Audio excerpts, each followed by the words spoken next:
Well, I think we have a quorum. Maybe we'll go ahead and get started here. Um, and again, this is session 2, bringing education and practice accreditors together for achieving quality, and you'll see the quality is underlined throughout the education to practice continuum. Um, Again, my name is Miguel Paniagua, and just a little background, I'm at the National Board of Medical Examiners. Also practice at the Perelman School in University of Pennsylvania, and my ties to accreditation, as I've been telling people this whole conference, I am a recovering program director, so I'm well acquainted with accreditation from that end.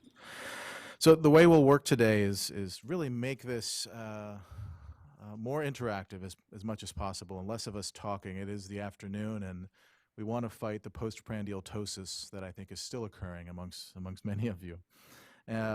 To get us started, I want us to think about what quality means. There's going to be a lot of overlap in these sessions, but I think we're going to continue the thread that started earlier this morning when we talked about quality, and we had our session earlier.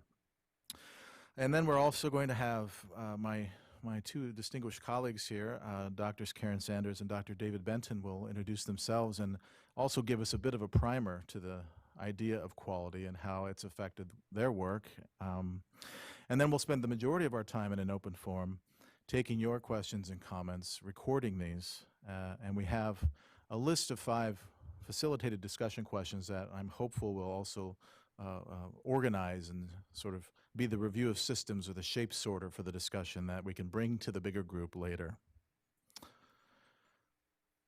When I took the definition of quality from Webster's dictionary, I put it into a word cloud. Excuse me, I took the word accreditation and put it into a word cloud.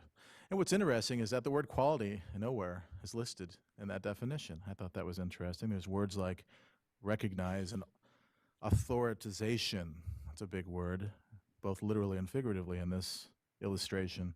Professional, outstanding, and of course, standards. So maybe we think about what this means to each of us in each of our disciplines as we go through.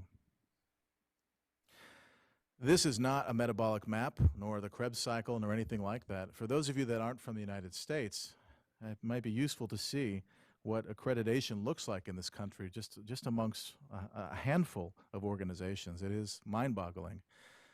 And how do we achieve quality across the continuum? This, to me, you could argue, doesn't really look like a continuum at all. Something to think about.